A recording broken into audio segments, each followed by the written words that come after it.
sejam todos muito bem-vindos. Que Jesus possa nos abençoar a mais uma reunião de tratamento de saúde de nossa Casa Espírita, Cantinho de Jesus. Primeira parte, nós vamos estudar o livro Justiça Divina, pelo Espírito Emmanuel, através de Francisco Cândido Xavier. E a segunda parte, a obra Renovando Atitudes, pelo Espírito Hamed. Hoje, trabalharemos o capítulo de número 11, que traz o título Culpa e Reencarnação. Essa reunião aconteceu no dia 24 de fevereiro de 1961. E naquela noite foi lido o capítulo 5, dentro da primeira parte da obra Céu e o Inferno, ou a Justiça Divina, segundo o Espiritismo, dentro do item de número 7.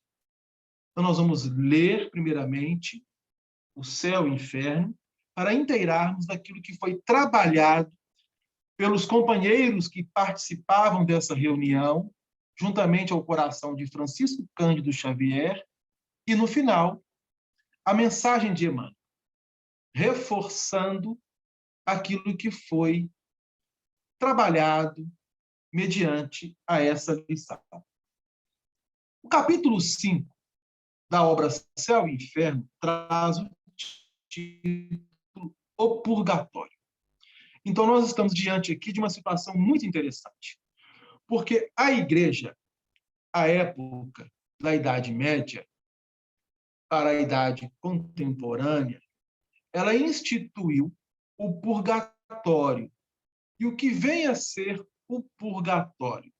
Então, nós tínhamos o céu, o inferno, e as pessoas que vinham a desencarnar e que não tinham condições de estar no céu e nem foram tão más para estarem no inferno, para onde essas pessoas iriam após o desenlace do corpo físico? O purgatório, ele foi instituído justamente para receber essas pessoas e, segundo a doutrina da Igreja, no caso católica, tanto quanto do protestantismo, todas essas pessoas que se encontram no purgatório, no dia do juízo final, elas seriam absolvidas se fossem indo para o céu ou então condenadas, no caso, indo para o inferno.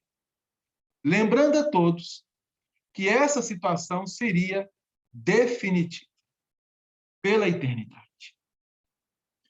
Como que a doutrina espírita trabalha a conceituação de purgatório, tanto quanto de céu, quanto de inferno?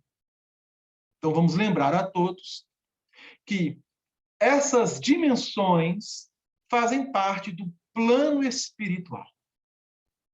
Todas as vezes que nós observarmos a palavra céu, inferno, purgatório, nós estamos falando do plano espiritual, da dimensão extrafísica, que, mediante a conceituação humana, o entendimento humano, para a época em que foi elaborado essas questões filosóficas, não havia este entendimento que nós estamos trabalhando hoje com muito carinho com a doutrina dos espíritos.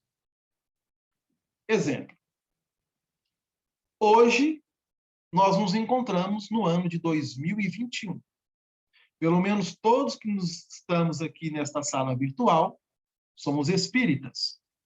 Já temos uma bagagem de entendimento, de conhecimento, e sabemos, pelas informações, pelos livros que fazem parte dos nossos estudos, que a morte é uma ilusão. Que quando a alma deixa o corpo físico, ela vai para a dimensão espiritual, esfera espiritual, plano espiritual. Mas aonde ela ficará? No céu? No inferno? No purgatório? Bom, Então, a doutrina espírita vai nos esclarecer. E a partir dessa compreensão, é preciso que nós iniciemos uma reflexão profunda durante o período em que nós nos encontramos aqui encarnados. Mas Kardec diz assim, no item 7 deste capítulo 5. Se considera o quanto é grande o sofrimento de certos espíritos culpados no mundo invisível, o quanto é terrível a situação de alguns, de quantas ansiedades são vítimas, e o quanto esta situação se torna mais penosa pela impotência em que estão de ver-lhe o fim, poder-se-ia dizer que para eles é o inferno. Se essa palavra não implicasse a ideia de um castigo eterno e material, graças à revelação dos Espíritos e aos exemplos que nos oferecem, sabemos que a duração da expiação está subordinada ao melhoramento do culpado. Então, vejam bem que colocações interessantes. Porque Kardec está dizendo para nós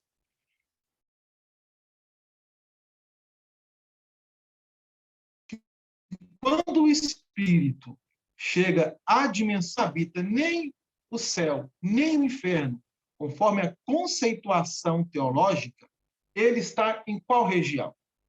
E essa região, caso ele venha se arrepender, tendo em vista que ele não fez o bem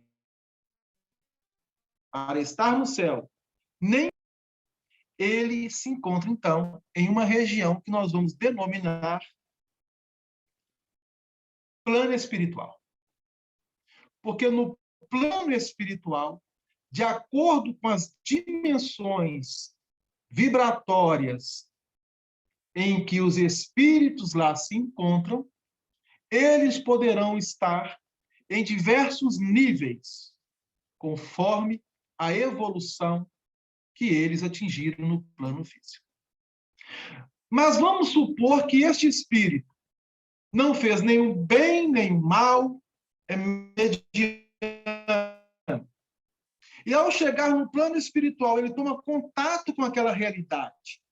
E ele faz uma observação de que ele poderia ter feito muito mais, que ele poderia ter feito melhor. Ele se arrepende de algumas coisas. E ele precisa, então, para crescer, desenvolver, evoluir, passar por um processo de reparação, expiação ou purgação. Essa purgação se dará aonde? No plano físico, mediante a reencarnação. Então, podemos dizer que o purgatório está na esfera física, onde estamos expurgando as nossas mazelas morais e espirituais. É uma das definições das conceituações de purgatório. Mediante isso, Emmanuel, o benfeitor de todos nós, nos propõe o capítulo 11 da obra Justiça Divina. Culpa e reencarnação. Quando o espírito se sente culpado e ele trabalha consigo o arrependimento, ele necessita reencarnar para purgar, expiar, reparar. Então, Emmanuel nos diz assim: espíritos culpados somos quase todos nós. E ele se inclui também.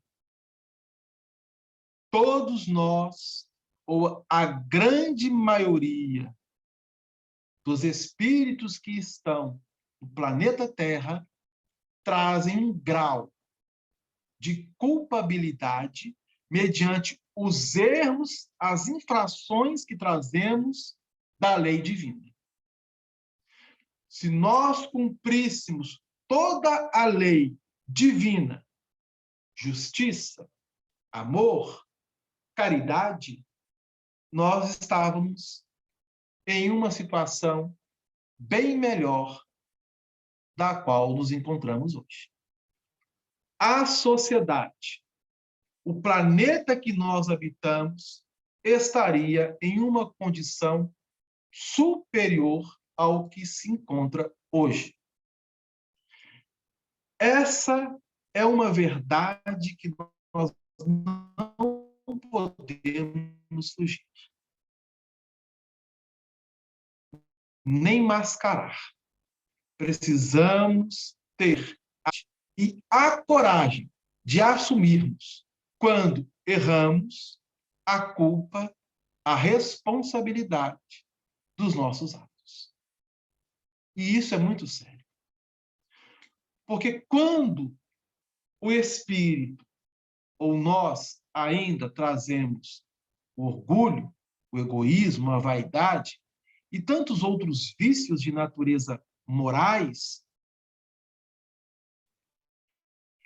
é muito difícil, principalmente quando estamos reencarnados. Nós que nos encontramos encarnados, sabemos desta realidade.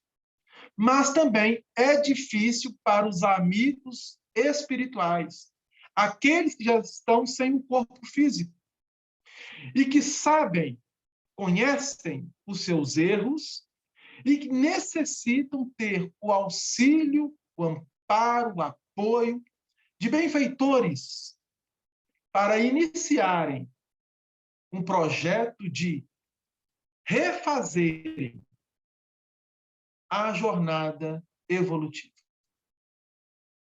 Reconstruir, reedificar aquilo que outrora nós não soubemos realizar. Não é tão simples. Espíritos culpados, diz Emmanuel, somos quase todos. Julgávamos. Então, vejam bem. Ele vai trazer para nós aqui situações em que o espírito está desencarnado, observando como foi a sua última existência, e aqueles que têm condições de abranger outras também o farão, tanto quanto para o espírito que está encarnado. Julgávamos que o poder transitório entre os homens nos fosse conferido como sendo privilégio e imaginário merecimento, e usamo-lo por espada destruidora, aniquilando a alegria dos semelhantes. Então, essa colocação do benfeitor Emmanuel mostra ao espírito que desencarna, chegou no plano espiritual, e ele se conscientiza dos seus próprios erros. E ele vai pedir justamente uma reparação através do seu arrependimento. A culpa leva ao arrependimento. Contudo, renascemos. E aí este espírito que assume sua culpa, se arrepende, roga uma reencarnação. E Emmanuel continua: contudo, renascemos. E como renasceremos? De acordo com as necessidades morais, espirituais de cada espírito. Nos renascemos nos últimos degraus da subalternidade, aprendendo quanto dói o cativeiro da humilhação. Acreditávamos que a moeda farta nos situasse a cavaleiro dos desmandos de consciência. Acreditávamos.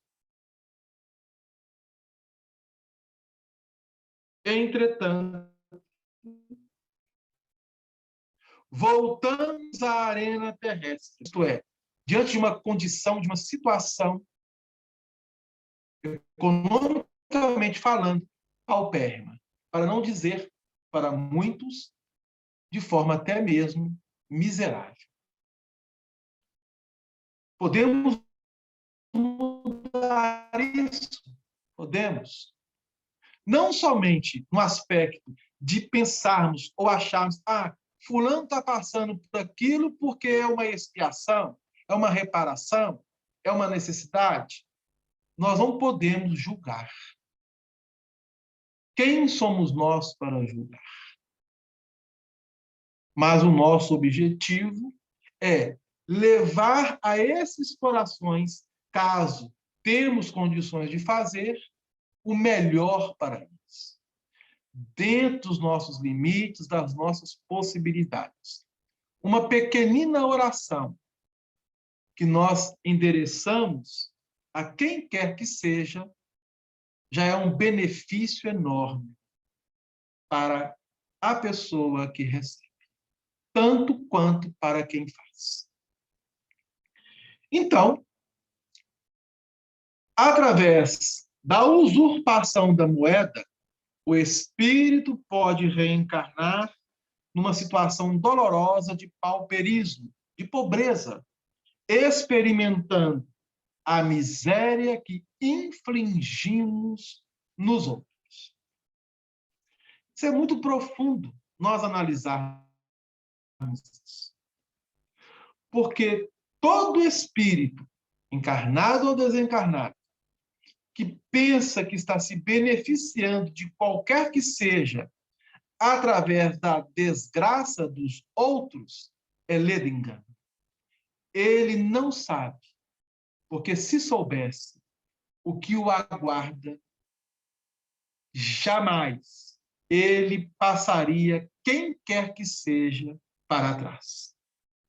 Jamais ele usaria de artifícios que pudesse levar vantagem em qualquer coisa que seja. Nós estamos aprendendo a ter essa informação.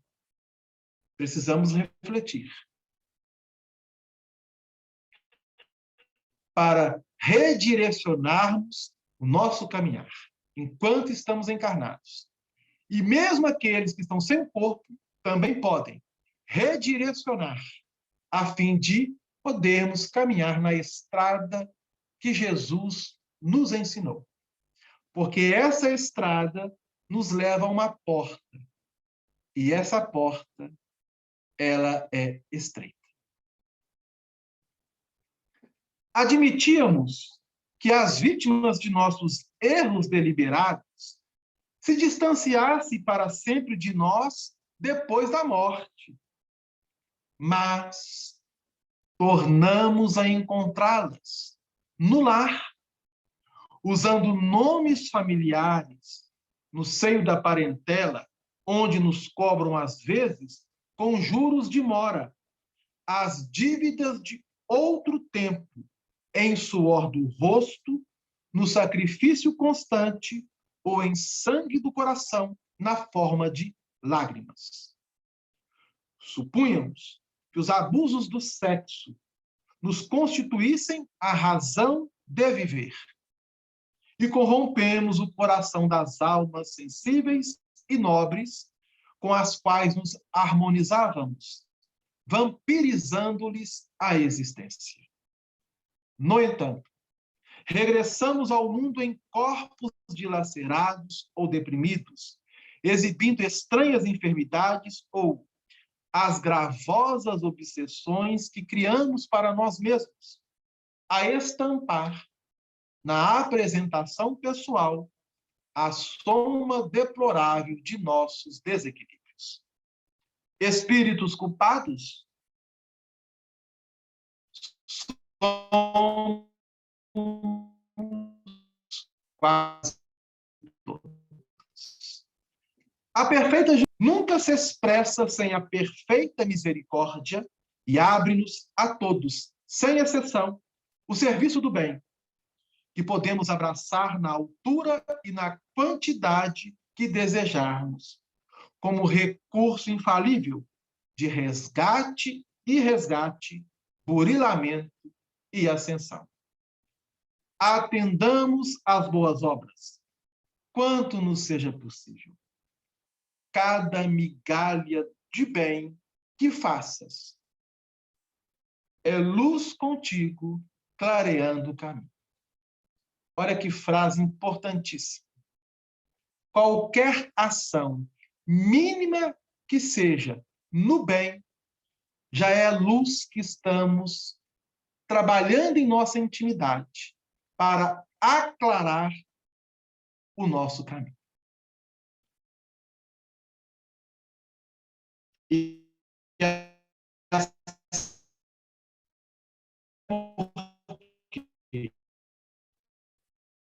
o aperfeiçoamento do mundo, mas o aperfeiçoamento em nós mesmos depende de nós mesmos. Que possamos fazer essas reflexões. Passaremos agora para o Telmo, onde ele irá nos abrilhantar com a obra Renovando Atitudes, o último capítulo, mas que não vai ser o último capítulo para nós. O último capítulo da obra. E Telmo vai explicar aí melhor. Sejam todos muito bem-vindos mais uma vez. Telmo, é com você, meu amigo. É com você. Obrigado, Delano. Boa noite, queridos. Sejam todos muito bem-vindos a esse nosso estudo de sexta-feira, a reunião de tratamento espiritual. Não vamos nos esquecer onde estamos agora. E os nossos benfeitores do Cantinho de Jesus estão nos nossos lares, nos auxiliando para que a gente possa ter uma compreensão do que se passa e como está passando, e a forma como nós vamos atuar para melhorar essa belíssima caminhada que estamos tendo a partir de agora. E antes de nós começarmos a explicar essa história do livro que termina, mas não termina, nós vamos fazer um agradecimento ao restabelecimento de nosso querido Luiz Kevin Gonçalves. Algumas reuniões atrás, nós intercedemos por ele e, felizmente, esse companheiro, um rapazinho de 17 anos, tem alcançado as melhores vibrações e tem se transformado num belo garoto aí, né? Então, nós estamos muito felizes com esse tratamento que esse querido recebeu ao longo do tempo. E é por isso que a gente tem que agradecer muito a espiritualidade que está presente nos lares onde dirigimos os nossos pensamentos. Temos certeza que esse nosso encontro tem transformado muitas vidas, transformado muitos comportamentos ao longo dessa nossa caminhada. Pois bem, o livro está chegando ao fim, Renovando Atitudes. Nós estamos no último capítulo, que é a busca do melhor. E nós tivemos algumas solicitações para continuar o estudo do livro. Só que nós lembramos de uma coisa muito interessante, que tem algumas reuniões que estão gravadas e disponíveis no YouTube, né? Lá no YouTube do Cantinho de Jesus. Então, vocês podem ir lá procurar as reuniões que vocês vão assistir os capítulos que já estão gravados. O que nós nos propomos a fazer? Procurar qual foi o primeiro que nós gravamos e regravar, né, ou fazer novos estudos em cima das lições que não estão gravadas, para que nós possamos fechar o estudo do livro todo. Tá? Então, nós vamos fazer isso a partir da próxima quinzena. Nós vamos ver qual que é o primeiro, vamos começar lá do primeiro capítulo, né, ver os que não estão gravados, e vamos fazer essa coletânea para a gente fechar o livro. Vai ser muito interessante, que aí a gente vai ficar disponível para nós acesso a todos esses nossos estudos. Combinado? Tá? Então, vamos lá. Agradecendo novamente a esse nosso Papai do Céu, né? Porque nós já não somos servos, nós somos filhos. E quando nos lembramos que somos filhos, a nossa relação com o nosso Pai tem que ser uma relação amorosa.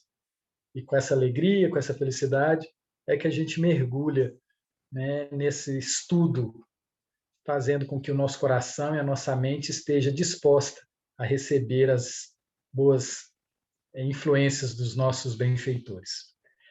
Capítulo A Busca do Melhor. O livro Renovando Atitudes, psicografia do Francisco do Espírito Santo Neto, ditado pelo Hamed. O capítulo ele traz uma fala de Jesus, o Cristo, no Evangelho de Mateus 7, de 7 a 8. Jesus fala para nós assim: Pedi e se vos dará. Buscai e achareis. Batei à porta e se vos abrirá. Porque todo aquele que pede, recebe. Quem procura, acha. E se abrirá aquele que bater à porta. Lembremos, amigos, que o Cristo traz para nós informações espirituais. Então, essa fala toda aqui está falando para o espírito imortal, para o ser que está procurando se localizar. E o Cristo vem com essa, vamos dizer, essa pegada, né, de nos colocar neste caminho, de pedir, de buscar, de bater, de receber, de achar e de se abrir para nós a verdade. Né? Nós somos buscadores da verdade e do conhecimento. E o Hamed traz outro trecho que está lá no Evangelho segundo o Espiritismo, capítulo 25, item 2. Ele fala assim: Mas Deus lhe deu, a mais do que ao animal, o desejo incessante do melhor. E é este desejo do melhor que o impele à procura dos meios de melhorar sua posição. É interessante quando a gente pensa nessa colocação de que Deus nos deu mais do que o animal, a gente começa a juntar as nossas informações sobre os estudos que temos feito sobre o Evangelho e a doutrina dos Espíritos, que nós entendemos o nosso caminhar evolutivo. Estagiamos em reinos, reino mineral, reino vegetal, reino animal, estamos estagiando no reino hominal e vamos estagiar em outros reinos, angelical, nos reinos crísticos, porque o nosso caminhar ele é feito de conhecimento, de experiências. Então, quando a gente pensa que no animal é que já passamos por esse período de estágio e estamos agora. E é muito interessante a gente refletir sobre uma coisa que é importantíssima. Neste momento, nesse 4 de junho de 2021, existem irmãos na condição de princípios inteligentes estagiando em todos os reinos. Esse processo não se fez final. Ele está se processando a toda hora, porque nosso Pai trabalha até hoje, como o Cristo e como nós. Né? E lá no capítulo 2 do Evangelho segundo o Espiritismo, no capítulo 25 do Evangelho segundo o Espiritismo, item 2, o codificador fala para a gente assim: do ponto de vista terreno, o ensinamento buscai e achareis é semelhante a este: ajuda-te e o céu te ajudará. É o fundamento da lei do trabalho. Buscai, trabalho, não é? E acharei. Ajuda-te, trabalho. E o céu te ajudará. É o fundamento da lei do trabalho e, por conseguinte, da lei do progresso. Uma vez que o progresso é filho de quem? O progresso é filho do trabalho. E que põe em ação todas as forças da inteligência do homem. Nossa, esse ensinamento é grandioso.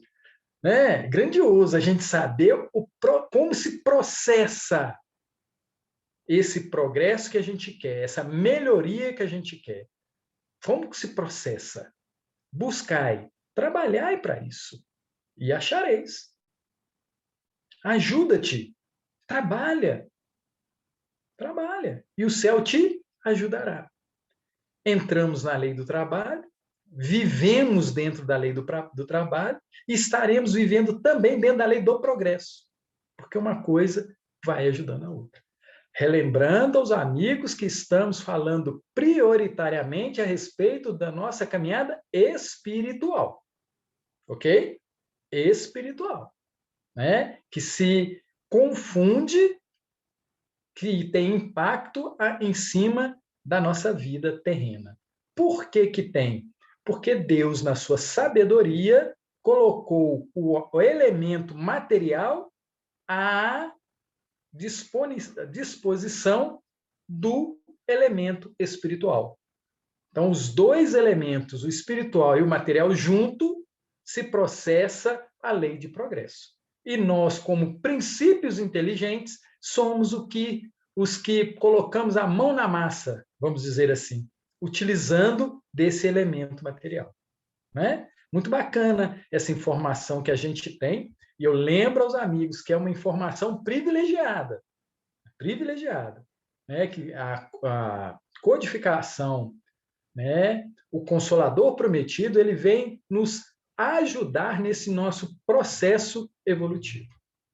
E o Hamed começa dizendo para a gente assim: nenhum ser humano deseja ser infeliz intencionalmente. Não é verdade?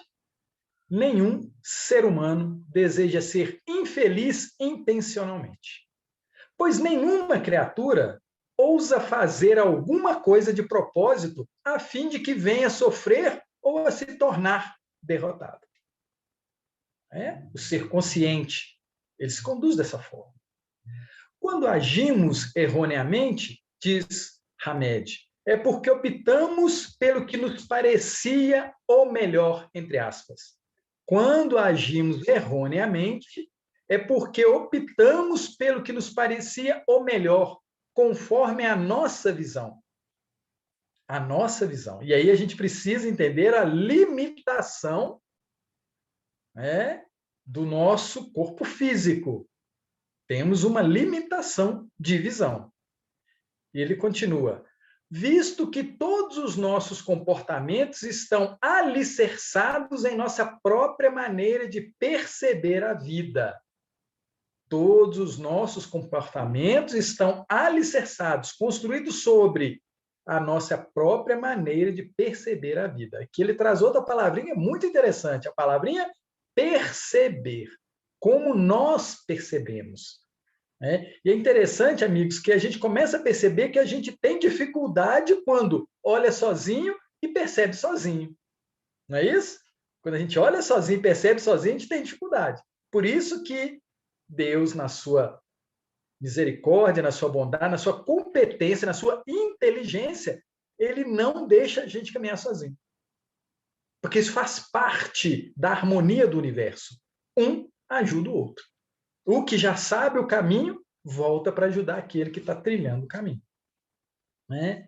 E aí o Hamed traz uma fala do Sócrates. Ele fala assim, Sócrates afirmava que, abre aspas, ninguém que saiba ou acredita que haja coisas melhores do que as que faz ou que estão ao seu alcance, continua a fazê-las quando conhece a possibilidade de outras melhores. Fecha aspas.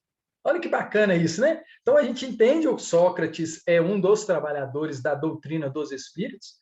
Ele assina a obra do Livro dos Espíritos, está lá no Prolegômenos, ele assina junto com outros grandes seres, outros grandes espíritos, para nos direcionar. Então ele deixou isso, né? Foi redigido, né? Essa fala dele. Ninguém que saiba ou acredita que haja coisas melhores do que as que faz ou que estão a seu alcance, continua a fazê-las quando conhece a possibilidade de outras melhores. Ou seja, ampliou a visão. Ampliou a visão. Começou a perceber a vida de outra forma. Aí ele não fica nessa posição. E aí, eu fui lá no Livro dos Espíritos, questão 367. 367. O codificador pergunta assim: o espírito, ao se unir ao corpo, se identifica com a matéria? Né? Porque a gente de vez em quando fala assim, né? A carne é fraca, não é isso? É isso aqui que ele está tentando descobrir. Olha só, o espírito, ao se unir ao corpo, se identifica com a matéria? Aí os benfeitores, né, o Sócrates, né, Santo Agostinho, né, a turma toda lá, São João, São Vicente de Paulo, né, todo mundo, Platão, todo mundo ajuda na resposta. Olha só o que eles falam para nós. A matéria é apenas o envoltório do espírito. Assim como a roupa é o envoltório do corpo. O espírito, ao se unir ao corpo, conserva o que é próprio de sua natureza espiritual. Então, nós vamos ter que mudar essa frase, né? Nós não vamos poder falar isso mais. Porque ampliou o nosso conhecimento, a nossa visão. Então, nós não vamos poder falar assim, não, é a carne que é fraca. Olha o que o conhecimento faz com as nossas frases prontas, né? Os refrões que a gente repete. Então, isso não cabe mais. Tá? Então, o corpo, a matéria é um envoltório, como é uma roupa. E tem a 368, que ele vai esmiuçar um pouquinho essa questão. Ele pergunta assim, o codificador: as faculdades ou dons do espírito se exercem com toda a liberdade após sua união com o corpo? Olha que pergunta interessante, né? As faculdades ou dons do espírito. Não está falando da matéria, do corpo, não está falando disso. Do perispírito, não está falando nada disso. Ele está falando as faculdades ou dons do espírito. Se exercem com toda a liberdade após sua união com o corpo, eu continuo tendo a mesma mobilidade, agilidade? Aí os benfeitores respondem: o exercício das faculdades dependem dos órgãos, que eles servem de instrumento. Ah, então tá. Então eu comprei uma Ferrari e o motor fundiu. Aí eu vou lá e coloco um motor de Fusquinha. Vai dar certo essa química? O carro vai rodar. O carro vai rodar. Mas vai dar certo isso? Na hora que eu acelerar? Não vai dar certo. Então, isso que ele está falando aqui. O exercício das faculdades depende dos órgãos que lhes servem de instrumento. São enfraquecidas pela grosseria da matéria. Então, são enfraquecidas. Então, a gente traz faculdades e dons mais desenvolvidos, mas chega aqui o nosso organismo, nosso órgão, uma parte do nosso corpo não consegue. Então, nós não vamos exercer essa faculdade, esse dom, com a mesma agilidade. E aí eu trouxe a resposta da 370. Olha que interessante. Os benfeitores falam assim: não se devem confundir o efeito com a causa. O espírito tem sempre as faculdades. Então, outra coisa interessante, quer dizer que a gente não perde a faculdade, não. O espírito tem sempre as faculdades que lhe são próprias. Não são, portanto, os órgãos que dão as faculdades, e sim as faculdades que conduzem ao desenvolvimento dos órgãos. Ao desenvolvimento dos órgãos. O que ele está tentando falar aqui para a gente? Que nós vamos reencarnar, e os nossos órgãos, tanto físico quanto do perispírito, eles vão se tornar melhores. Não é isso que ele está falando para a gente? As faculdades conduzem ao desenvolvimento dos órgãos. Bacana? Então, eu queria trazer isso aqui para a gente perceber essa questão de perceber a vida e ver a vida. E aí, para a gente ter essa distinção do corpo físico do espírito, que ele é a nossa vestimenta. Então, vamos voltar lá para o Hamed. Ele fala para a gente assim: a compreensão do melhor, entre aspas, a compreensão do melhor depende do desenvolvimento de um raciocínio lógico para cada situação. Vigiai e orai, né? Diz Jesus. E se dá na criatura através de uma sequência progressiva, onde se leva em conta a maturidade espiritual adquirida em experiências evolutivas no decorrer dos tempos. Aqui ele claramente está falando da questão da reencarnação, da imortalidade da alma, da lei de progresso. Muitas das vezes, gente, a gente acha que a lei de progresso ela é só física. Não, ela é também espiritual. Nós progredimos todo dia.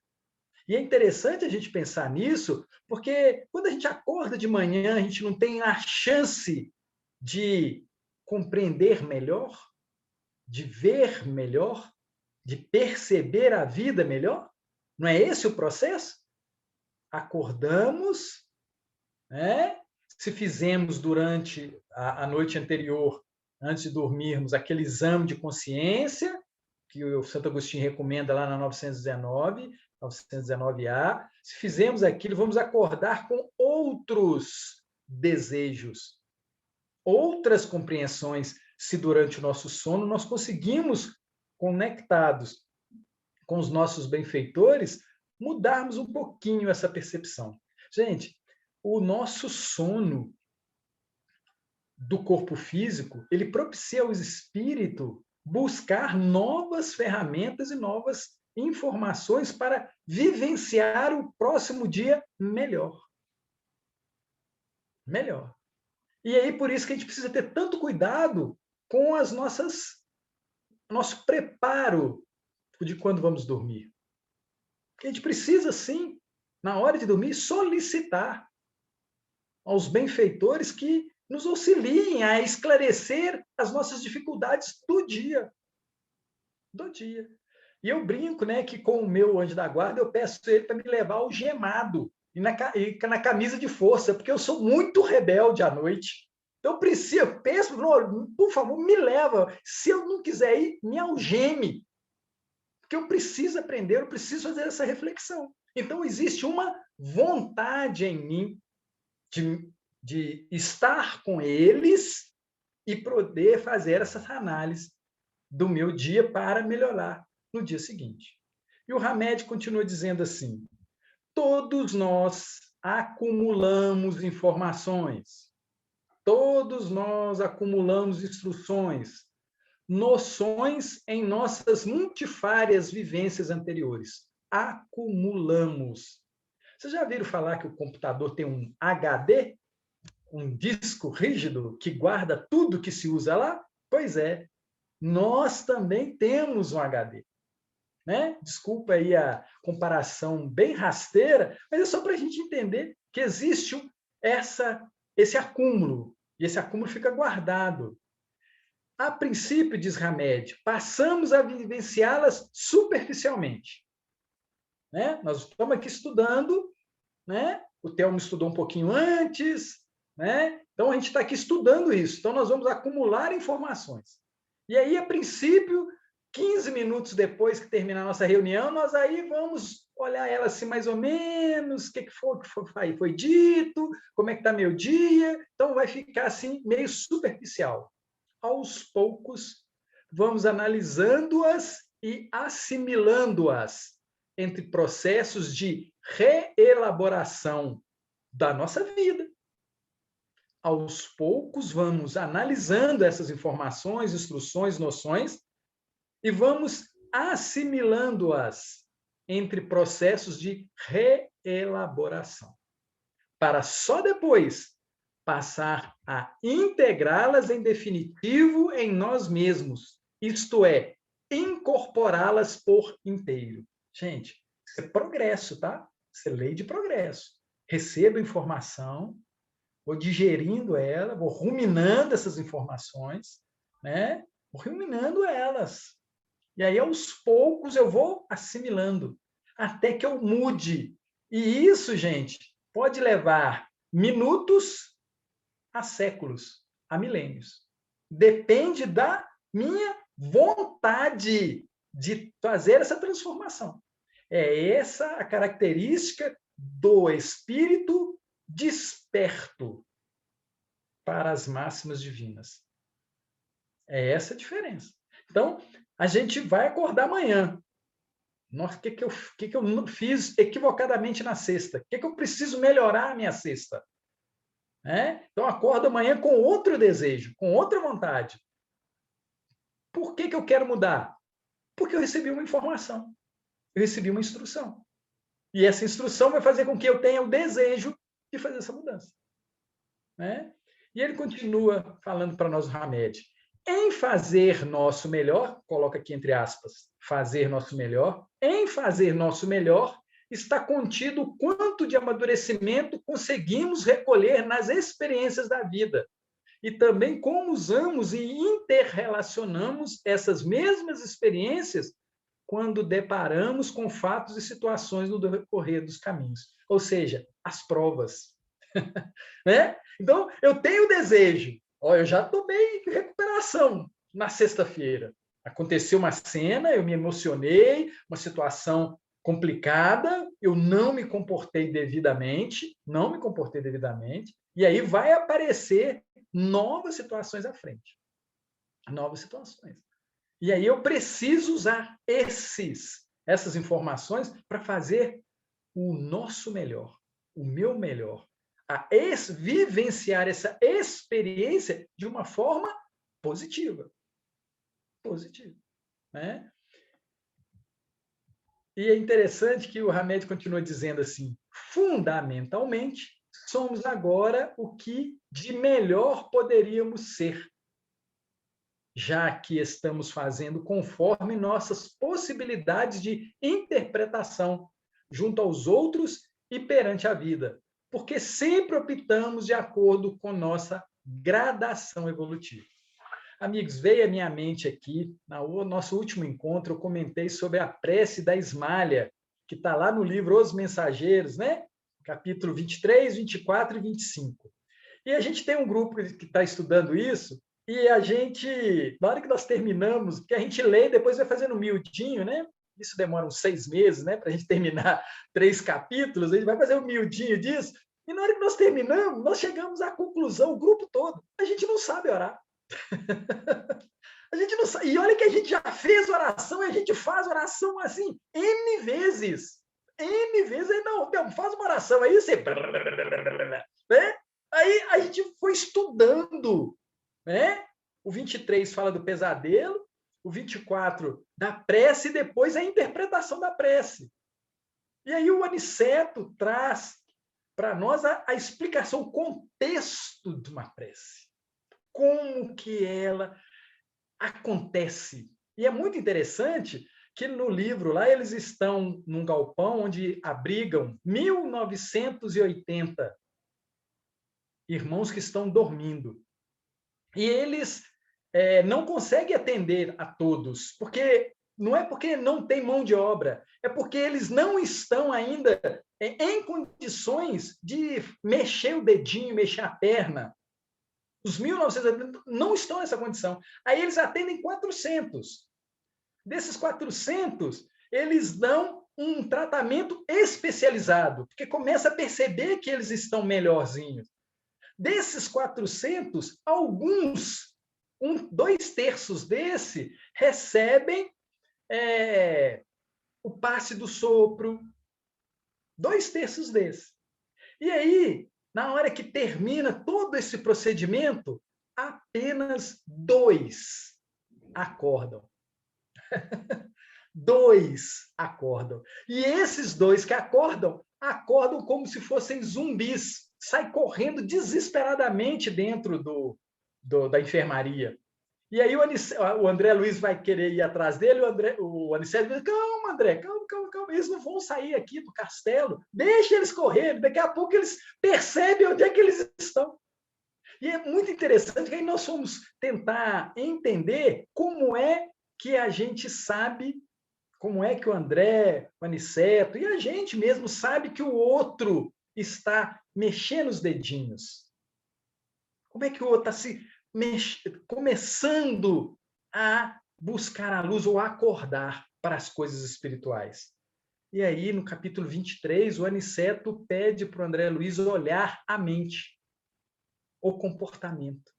Porque muitas das vezes, gente, a gente tem na nossa mente ideias fixas, ou as monoideias. E a gente vive repetindo as coisas. E muitos daqueles 1980 que estavam ali, eles estavam vivendo, porque eles não estavam... O corpo estava dormindo, mas a mente funcionando a 1000 por hora. Mas a 1000 por hora em qual padrão? Em qual padrão? Com qual preocupação? Com qual preocupação que eles estavam ali? Eles estavam conectados a quê? E aí a gente começa a entender que esses dois que saem correndo é que eles conseguiram sair desse tormento. Gente, amigos, percebam que isso tudo mentalmente. Mentalmente. O problema daqueles companheiros era o que estava na mente deles. Na mente deles. Então, quando a gente pensa que a gente precisa perceber esse processo evolutivo, a gente tem que buscar ampliar a nossa visão, perceber a vida.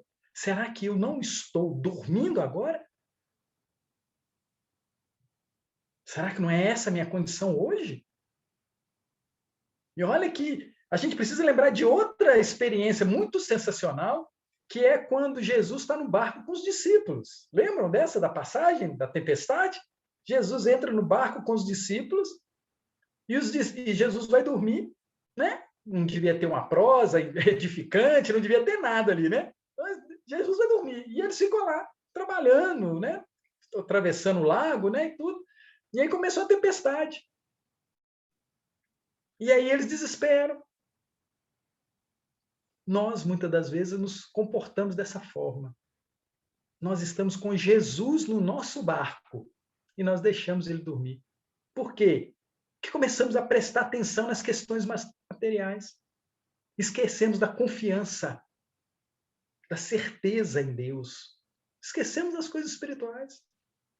Ou seja, conhecemos o Evangelho, conhecemos a doutrina, mas o nosso comportamento no barco deixa de Jesus dormir ou mantém ele acordado? E vou contar uma coisa para vocês. Jesus não necessita dormir. O Cristo não necessita dormir. Os nossos amigos espirituais não necessitam dormir. Muito pelo contrário. Eles ficam muito alegres quando nós buscamos essa comunicação, essa conexão com eles o tempo todo. Vigiai e orai. Atenção. Então, no nosso dia a dia, quando estamos frente a alguma experiência, necessitamos buscar e pedir aos nossos anjos da guarda, os nossos personal angel, né? Esse amigo, esse companheiro que está conosco, ajuda. Nós não podemos deixar de dormir. Muitas das vezes a gente fala assim, não, eu não quero incomodar. Gente, quando a gente incomoda, eles ficam bem felizes, satisfeitos. Nós vamos ter uma atitude, uma reação, e a gente fala assim, eu vou pedir a intuição, inspiração aqui dos benfeitores desse ambiente para que aconteça o melhor. Esse é o nosso grande processo de amplitude de visão. E a amplitude de visão gera amplitude de ação, de trabalho, de percepção. Então é muito interessante a gente não deixar o Cristo dormir no nosso barco. Não vamos deixar. Vamos manter ele sempre acordado. Gente, e não é a pessoa física do Cristo, não, tá? É os conhecimentos crísticos, o exemplo do Cristo. Não vamos confundir, não, né? Porque senão muitas vezes a gente fica, não, cadê Jesus? Deixa eu ver a roupa que ele está. Nada disso que nós estamos falando. Nós estamos falando aqui dos ensinamentos do Cristo, os ensinamentos de Jesus. Eles não podem dormir na nossa mente. Eles não podem estar guardados no HD, escondido lá embaixo, não. Eles têm que estar na nossa frente o tempo todo. E aí vamos continuar aqui com o Hamed. Ele fala, perguntamo-nos, porém, quanto aos indivíduos que matam, mentem, caluniam e fingem. Porventura, um ladrão que assalta alguém não saberá o certo ou o justo? Desconhece o que está fazendo? Por isso que eu trouxe o exemplo de Jesus no barco. Por isso que eu trouxe o exemplo do livro Os Mensageiros lá. para a gente perceber o que se passa na mente da pessoa. Então, quando a gente pergunta pelos indivíduos que matam, a gente já começa a entender o que está se passando na mente desse irmão. Ou seja, a gradação evolutiva dele. E não é olhar para ele com um olhar de censura. Não, é somente entender o patamar que ele está, o pensamento que ele está. Você olha, né? Ele está precisando acordar Jesus, né? As coisas crísticas, ele está precisando acordar. Aí nós nos comportamos assim, viu, gente?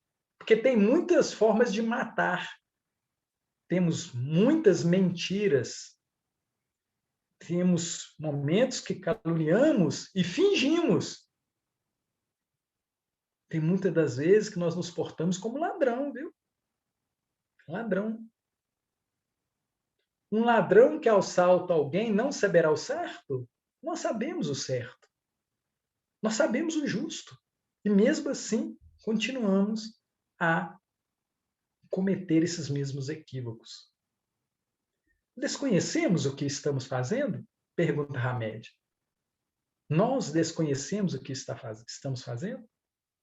E aí ele tenta elucidar isso para a gente. Ele fala assim: instrução é conhecer com o intelecto e, portanto, não é a mesma coisa que, abre aspas, saber com todo o nosso ser, fecha aspas. Instrução é conhecer com o intelecto. Aqui a gente lembra da escola. A escola faz isso. A escola traz instrução ao nosso intelecto. Esse é o papel da escola. Que é diferente de educação. Saber com todo o nosso ser como se comportar frente às informações e às instruções que a gente tem. Isto é, diz Hamed, só integraremos o saber, entre aspas, integrar, viu, gente? Vivenciar, integrar, fazer parte de alguma coisa quando ela se encontrar completamente contida dentro de nós próprios. Só integraremos o saber, ou seja, pegamos essa instrução, instrução do Evangelho, instrução da doutrina espírita, nós sabemos dela, é mesmo? Precisamos incorporar nos nossas atitudes, pensamentos, emoções, sentimentos e prática. Aí diz o Hamed, aí de fato poderemos dizer que aprendemos e assimilamos totalmente. Olha só, qual momento que é que a gente pode dizer que aprendi? Eu só posso dizer que eu aprendi quando eu faço. Não é assim? Eu só posso falar, eu aprendi quando eu incorporo isso nas minhas atitudes, pensamentos e palavras. Assim, analisando, diz o benfeitor, apenas o que sentimos em profundidade ou experimentamos vivenciando é que é considerado o nosso melhor. Apenas o que experienciamos vivenciando é que poderemos dizer que é o nosso melhor. Não o que lemos, não o que escutamos, não o que os outros ensinam, ou mesmo o que tentam nos mostrar. Isso não é o nosso melhor. Estar na cabeça, entre aspas, estar na cabeça não é o mesmo que estar na alma inteira, entre aspas, em mim, espírito. Estar na cabeça, conhecer, não é o mesmo que estar na alma inteira. Aparentemente, podemos julgar um ato como negativo, mas quando atingirmos o âmago da criatura e observarmos como ela foi educada, quais valores recebeu na infância, o meio social em que cresceu, aí entenderemos o que a motivou a agir daquela forma e o porquê daquele seu padrão comportamental. Aí a gente entende o processo evolutivo, o processo da caminhada. Né? Porque quando a gente vai julgar ou vai sentenciar alguém, a gente não tem esse conhecimento de como foi a infância, o meio que ela cresceu, as outras vidas. Né? Aí a gente entende o porquê daquele comportamento, daquele padrão que ela apresenta. Hábitos normais para ela. Hábitos normais. né, guardar uma coisa que não é dela. Né? Eu sempre gosto de brincar, né, com aquela nota de R$ 100 que você está andando na rua e ela está caída no chão. O que fazer com aquela nota de R$ 100? Eu pego? Não pego? Eu olho a minha carteira, meu dinheiro está todo lá dentro, não está faltando R$ 100, eu olho para aquele dinheiro, o que eu faço? Eu tenho certeza que não é meu. É de alguém. E se a pessoa estiver voltando pelo caminho procurando esses R$ 100? E eu pego ele, põe na carteira e falo assim, se aparecer alguém, eu entrego. Como é que eu vou saber de quem que é esse dinheiro? Né? Essa nota de R$ 100 no caminho sempre me perturbou. É uma situação muito delicada. O que fazer? Mas eu acho que se eu olhar na minha carteira, não estiver voltando R$ 100, eu acho que vou ter que passar direto. Não é minha. Primeiro quesito, não me pertence. Né? E aí o Hamed fala, obviamente, que o nosso melhor de hoje sofrerá amanhã profundas alterações.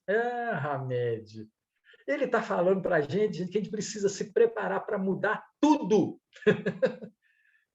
Obviamente que o nosso melhor de hoje, gente, a gente acha que a gente é bam, bam, bam. Não, eu sei fazer isso, eu sou um excelente profissional, eu sei tudo isso.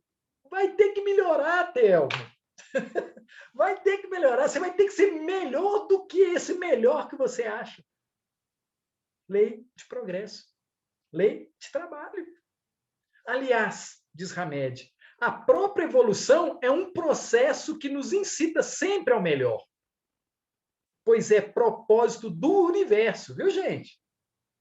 Planeta Terra, Marte, Júpiter, Via Láctea, as outras galáxias, tudo é um propósito do universo se tornar melhor, fazer-nos progredir cada vez mais para nos aproximar da sabedoria plena. Aí a gente entende, quando eu comecei a falar, dos nossos estágios. Estagiamos hoje no nominal, vamos estagiar nos reinos felizes, depois nos reinos crísticos. Esse é o propósito. Gente, convenhamos, né? Vai ser gostoso ser um Cristo, não vai? Hein? Imagina, que coisa boa. Ajudar a bilhões. Estar pertinho de Deus. Né? Pensar como Ele. Olha que coisa maravilhosa. Olha o que nos espera. E aí eu fico brincando com o pessoal. Falei, gente, por que nós estamos querendo ficar na carne? Sentir dor de dente, cabelo branco, obesidade, tomar remedinho. Se a gente pode partir para essa vivência sensacional e maravilhosa que está nos aguardando. Né? Como diz Pedro lá na sua primeira carta, primeiro capítulo, ele fala assim, nós estamos nos preparando para receber a nossa herança incorruptível. Incorruptível. Não é? Nós precisamos pensar isso. Gente, e olha como é que é legal, né? A gente acorda de manhã cedo e aí fala assim, nossa, mais um dia vai acontecer para que eu chegue a ser um Cristo. Então, deixa eu trabalhar bonitinho hoje. Né? Deixa eu manter o Cristo, as informações crísticas acordadas, frescas na minha memória, na minha mente o dia todo. Aí o Hamed fala para a gente mais, a natureza humana tende sempre a compensar suas faltas e insuficiências. O espírito encarnado tende sempre a compensar suas faltas e insuficiências. É o caso da conveniência, né? Nós somos muito convenientes. Consta cientificamente que todo organismo está sempre buscando se atualizar. Os organismos, os seres, né, que têm vitalidade, buscando se atualizar ou se suprimir. Pois quando gasta energia, tem sempre a necessidade de recompor essa carência energética, expressando-se em algumas ocasiões com a sensação da fome ou da sede. Notamos que essa força que busca melhorar-nos ou mesmo contrabalancear-nos é como se fosse uma alavanca poderosa.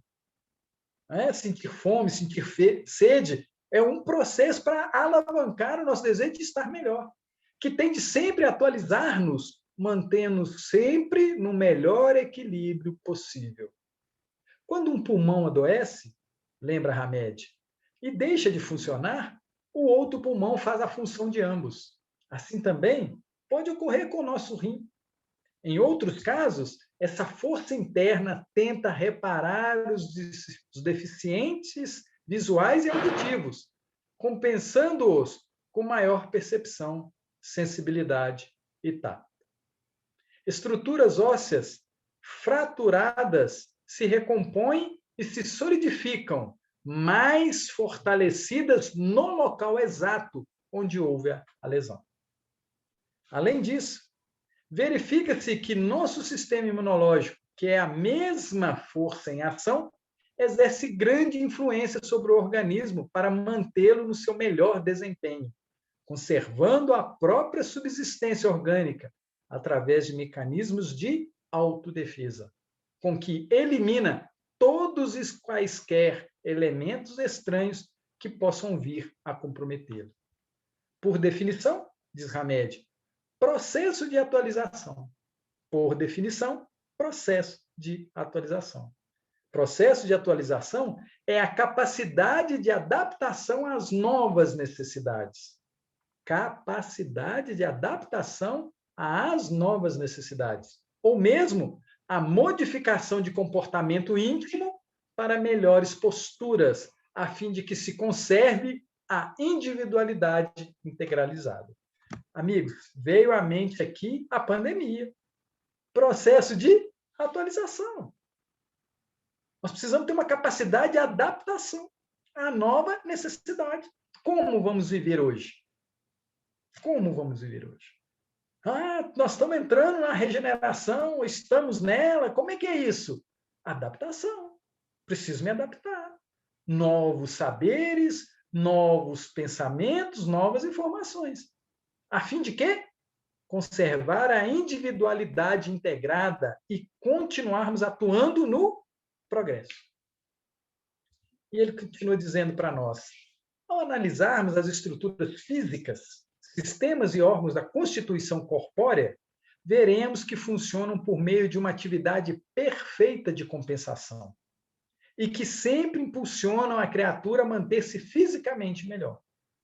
Também, sob o aspecto psicológico, esse fenômeno ocorre para que todos nós possamos ajustar-nos diante da vida, de acordo com o nosso melhor. Gente, que sensacional que ele está falando. Ele está falando que o nosso corpo físico nos ajuda a ser melhor. Nos ajuda. Fazendo essas compensações físicas e psicológicas. Ele tende a buscar estar melhor. Gente, isso é uma condição nata do princípio inteligente. Superar dificuldades. É nato de nós. Querermos as coisas eliminando todos os pedregulhos da estrada. É por isso que a gente encontra aí estradas asfaltadas, né? Em vez daquelas estradas empoeiradas. Nós temos esse desejo constante de transformar isso. Todo o nosso propósito íntimo é fundamentalmente bom. Eita, informação boa, hein? Todo o nosso propósito íntimo é fundamentalmente bom, porque ninguém consegue agir de modo diferente do que assimilou como certo ou favorável. A intenção dos seres humanos se baseia, a intenção, hein, gente? A intenção dos seres humanos se baseia no cabedal de capacidades e habilidades próprias. Porém, os meios de execução pelos quais eles atuam são sempre questionáveis, pois outros indivíduos, nas mesmas situações, tomariam medidas diferentes, baseadas em seu, abre aspas, estágio evolutivo. Né? A minha intenção funciona dentro do patamar que eu estou vivendo, do que eu conheço. E aí ele prossegue. Ainda examinando essa questão, é imperativo dizer que, quando estamos fazendo o nosso melhor, agimos de acordo com o que sabemos nesse exato momento. E, dessa forma, a providência divina estará nos protegendo. Ou seja, Se eu estou fazendo o meu melhor conectado com as coisas boas, se eu estou buscando dentro de mim o que é bom, se eu estou executando as coisas de acordo com o meu estágio, com o meu entendimento, a providência divina estará ao meu lado. Porque ela entende a capacidade de cada um. Entende a capacidade de cada um. Porém, diz Hamed, quando propositadamente não correspondemos com atos e atitudes ao nosso grau de justiça, quando não correspondemos com os nossos atos e atitudes ao nosso grau de justiça e conhecimento, passamos a não mais receber condescendência espiritual. Diminui a quantidade de suprimento que nós recebemos. Visto que transgredimos os limites das leis naturais que nos amparam e sustentam. Estamos infringindo a lei. E aí nós não recebemos essa condescendência espiritual. Amigos, o recurso divino vem em doses. Em doses. Quando eu me habilito a uma condição, ela vem para aquela condição, exatamente para aquilo. E aí, na hora que eu tenho condições de realizar mais, vem mais recursos. É assim que se processa. Né? Não vem tudo de uma vez. Se bem, que se nós olharmos Deus na sua grandeza, ele manda as coisas com abundância. Então, nós podemos, a partir de hoje, se quisermos, porque temos a informação, nos transformarmos num Paulo de Tarso. Nós podemos. Nós temos a informação. Nós até temos Uber, nem precisa ir a pé, igual Paulo ia. Nós temos condições hoje de transformar a nossa vida em uma vida muito mais conectada com os benfeitores espirituais. De transformar. Fazer a análise do nosso projeto reencarnatório. Como é que é o meu projeto reencarnatório? O que eu posso melhorar? Nós podemos fazer isso a partir de hoje. Não nos falta informação. E quando nós tivermos esse desejo, não se enganem, amigos. Virá uma legião de amigos para poder nos favorecer nesse trabalho. Uma legião de amigos. E aí ele fala assim, escreveu o apóstolo Pedro, lá em sua primeira carta, 1 Pedro 1,17, que Deus julga a cada um de acordo com suas obras. Deus julga a cada um de acordo com as suas obras. Pedrão, Deus não julga, Pedrão. A nossa consciência que faz esse trabalho, não é isso que nós estamos estudando? A nossa consciência nos cobra. Telmo, você podia ter largado aqueles R$100 lá, rapaz. Agora você vai ter que dar conta de R$1.000. Para que você foi pegar aqueles R$100, rapaz? Né? Telmo, olha, tinha alguém te pediu um prato de comida. Por que você virou o rosto? Para que você virou o rosto? Telmo, você está numa lanchonete. Você vê uma pessoa se aproximando. Por que você precisa esperar ele estender a mão? Se humilhar? Por que você precisa esperar? Por que a gente não vai de encontro a ele e fala, meu amigo, está com fome? Vem cá, senta aqui comigo, vamos lanchar comigo? O que você está querendo? Pode escolher. A gente tem um tal de cartãozinho. Não é assim? Tem um cartão para poder pagar. Né? Então, segundo as nossas obras, façamos as melhores que damos conta. Façamos as melhores obras que damos conta. E o benfeitor continua dizendo, tais palavras poderão ser interpretadas como a certeza de sermos avaliados pelo poder divino, segundo nossa capacidade de escolha, ou seja, levando-se em conta nosso conjunto de funções mentais e espirituais, bem como nossa aptidão racional de fazer, decidir, analisar e tomar direções. A quem muito é dado, muito será cobrado. A quem muito conhece, melhor precisa fazer. A quem mais pratica, mais prático se tornará. Assim? Continua o benfeitor. As nossas obras, as quais são referenciadas no texto evangélico, não são edifícios de alvenaria, perecíveis e passageiros. Gente, as nossas obras não passam. As nossas obras não passam. As nossas obras são nossas construções íntimas. O maior potencial, entre aspas, diz Hamed. As nossas obras são o nosso maior potencial, que já conquistamos ou conseguimos atingir em todos os sentidos da vida. Isso equivale a dizer, diz Hamed, que o nosso melhor será sempre o ponto-chave na apreciação e no cálculo da, entre aspas, contabilidade divina. O nosso melhor será sempre o ponto-chave na hora de avaliar como foi a nossa reencarnação. Como é que está a nossa reencarnação? Que obras estamos edificando intimamente? Que estamos fazendo com o conhecimento que temos recebido? Gente, isso aqui é terrível, viu, Hamed? Porque eu me senti cobrado aqui agora. Você está terminando de estudar um livro. E como é que você está? Acho que a ficha caiu agora, viu, gente? Olha só como é que eu estou nessa contabilidade divina. Nossa, não vou parar com esse estudo desse livro. Olha o que ele está falando. Isso equivale a dizer que o nosso melhor será sempre o ponto-chave na apreciação e no cálculo da contabilidade divina. Ao registrar-se, o céu nos ajudarão. Se acharemos o que buscamos, se as portas se abrirão ou se permanecerão fechadas. Ah, meu Pai do céu, não quero conhecer, não. Não quero saber, não. Esse negócio de saber constrange a gente.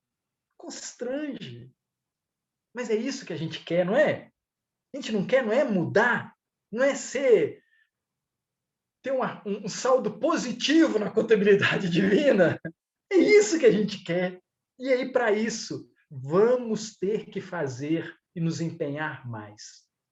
Deixar de ser convenientes e operar, praticar, trazer esse conhecimento para o dia a dia. E eu trouxe uma fala que está lá no Evangelho de Mateus 6, 33 e 34. O Cristo fala para nós assim: buscai, pois, primeiramente o reino de Deus e sua justiça. Olha que lindo. Buscai primeiro o reino de Deus e sua justiça. Agora eu estou entendendo um companheiro que virou para mim outro dia e falou assim: Thelma, eu acordo de manhã, eu agradeço por estar reencarnado e pergunto para Deus assim: Senhor, o que queres que eu faça? Acho que eu estou entendendo isso que ele falou agora. Buscai, pois, primeiramente o reino de Deus. Então, antes dos meus afazeres diários, das minhas preocupações diárias, primeiramente eu tenho que pensar no reino de Deus e na sua justiça. Primeiramente, antes de pôr o pezinho no chão. Opa, peraí. O que o Pai, o meu bondoso Pai, deseja de mim hoje? Senhor, o que queres que eu faça? E aí Jesus arremata: e todas essas coisas vos serão dadas de acréscimo. Tudo vai vindo de acréscimo quando eu busco primeiro o reino de Deus, a sua justiça. Por isso, diz Jesus, não fiqueis inquietos pelo dia de amanhã, pois o amanhã cuidará de si mesmo. E ele finaliza: a cada dia basta a sua aflição. Amigos, e só fica aflito quem não busca primeiramente o reino de Deus. Só fica aflito quem não busca se tornar melhor. Só fica aflito quem não tem o desejo de estar com Deus. Só não fica melhor aquele que ainda não se dispôs a querer a felicidade junto com Deus e junto com os irmãos. Bacana? Pois é. Quase que nós finalizamos o livro, tá? Só finalizamos a lição que nós vamos